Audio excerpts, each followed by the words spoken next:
Hi everyone, तो JEE advance की PYQ series में आज हम करने वाले हैं पीरियोडिक प्रॉपर्टीज के क्वेश्चंस। और देखिए जेई एडवांस 2020 में प्योर पीरियोडिक प्रॉपर्टीज में से सवाल बना था। अदरवाइज कोई भी ऐसा साल नहीं है जिसमें पीरियोडिक प्रॉपर्टीज में से क्वेश्चन बनाओ प्योरली। एक्चुअली पीरियोडिक प्रॉपर्टीज अपने आप में पूरा पीरियोडिक टेबल है, जो कि अगर तो वो chemical reactions of S block से आता है तो हम उसे एस ब्लॉक में कंसीडर करते हैं। अगर हमारे पी ब्लॉक से रिलेटेड कोई क्वेश्चन होता है जो कि proper in depth P block का है तो हम उसे पी ब्लॉक का मानते हैं, डीएफ का मानते हैं। लेकिन पीरियोडिक प्रॉपर्टी के कौन होंगे जिसमें superficial concepts like electronegativity, atomic numbers, उस टाइप के सवाल बने। तो उस टाइप का सवाल सिर्फ 2020 में बना है एक, तो उसको हम डिस्कस कर लेते हैं।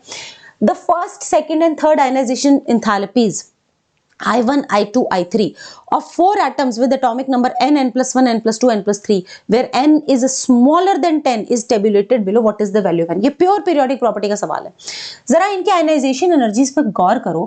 अगर हम देखें तो सबसे कम आयोनाइजेशन एनर्जी हमारे n+2 की है, विच इंप्लाइज कि n+2 must be an alkali metal. n+2 क्या होगा? एक एल्कली मेटल होगा। एल्कली मेटल क्यों बेटा ये एक एल्कली मेटल होगा? क्योंकि due to very less ionisation energy. जरा आयोनाइजेशन एनर्जी का डेटा देखो, बहुत ही कम है। ठीक है, और फिर नॉट ओनली कि बहुत कम है, also because there is a huge gap. क्या आपको वो ह्यूज गैप दिख रहा है? किसके बीच में? Between ionisation energy 1 and ionisation energy 2। क्या आपको 1 एंड 2 में दिख रहा है? ये 496 है, ये 4562 है।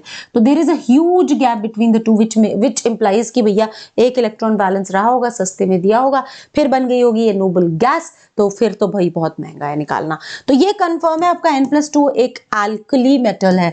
अगर n+2 एल्कली मेटल है तो n+1 क्या होगा? हैलोजन होना चाहिए, सॉरी नोबल गैस होना चाहिए। n+1 क्या होगा? नोबल गैस होना चाहिए, क्योंकि एल्कली मेटल से पहले कौन आते हैं? नोबल गैस आते हैं। ठीक है, नोबल गैसेस। और नोबल गैस से पहले कौन होना चाहिए? हैलोजन होना चाहिए। ठीक है, और ये होना चाहिए एल्कली, और एल्कली के बाद कौन होना चाहिए? एल्केलाइन। ठीक है, तो अब हमसे पूछ क्या रहा है? वो बोल रहा है कि आप बताओ n की क्या वैल्यू है। एक बात पक्की है, n 10 से कम है। तो बेटा n तो एक हेलोजन है, और 10 से कम एटॉमिक नंबर वाला हेलोजन कौन है? फ्लोरीन, और एटॉमिक नंबर उसका क्या है? 9। सो वैल्यू ऑफ n क्या आ जाएगी? 9। So here is the very easy question जो कि जेई एडवांस 2020 में इस चैप्टर का पूछा गया है, एंड इसका करेक्ट आंसर था इंटीजर बेस्ड क्वेश्चन का 9। Very easy question. पीरियोडिक का अगर सवाल बनेगा तो बनेगा ही बहुत इजी, लेकिन पीरियोडिक में से प्योरली क्वेश्चंस बनते नहीं है। क्वेश्चन इन डेप्थ ही होते हैं, और फिर वो पी ब्लॉक या एस ब्लॉक या फिर सॉल्ट एनालिसिस या इनऑर्गेनिक के जो इन डेप्थ चैप्टर्स है क्रिटिकल लर्निंग वाले, वहां के सवाल बनते हैं। सपट सुपरफिशियल पीरियोडिक प्रॉपर्टीज में से ज्यादा क्वेश्चंस देखे नहीं जाते। ठीक है, तो वो इस पर्टिकुलर चैप्टर को बहुत हाई वेटेज तो नहीं बनाते, बट हाँ मैं ये कहूंगी कि यार ये चैप्टर आएगा तभी तो आगे की इनऑर्गेनिक आएगी, तो पढ़ना तो जरूरी है। तो any which ways answer to this question is 9। And बेटा अगर आपके पास J1 एप्लीकेशन डाउनलोडेड नहीं है तो वो जरूर डाउनलोड कर लेना।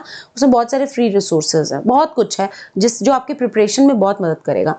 एंड इसके अलावा इन्फिनिटी हमारा ड्रॉपर्स बैच है जिसमें प्रॉपर क्लासेस अलाइंड है। ठीक है, उसके अलावा आपको डीपीपीज मिल रही है करने को। डीपीपी के जिस सवाल में अटक रहे हो उसका वीडियो सॉल्यूशन मिल रहा है, और उसके अलावा आपको टेस्ट्स बिल्कुल टाइमली आपके टेस्ट शेड्यूल्ड हैं। जब चैप्टर्स कंप्लीट होते जाएंगे आपके संडेज को टेस्ट बिल्कुल स्केड्यूल्ड रहेंगे। तो बहुत ही अच्छा जबरदस्त बैच है, इसका हिस्सा आपको जरूर होना है।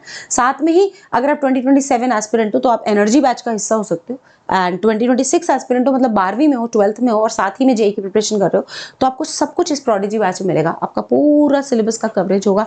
ठीक है, and along with that proper आपका practice material and DPPs and tests align, कौन से पैटर्न पे? मेंस भी और एडवांस भी। ठीक है, with that I would like to end this video, and channel को जरूर सब्सक्राइब करें एंड वीडियो को जरूर लाइक एंड शेयर करें। Thank you.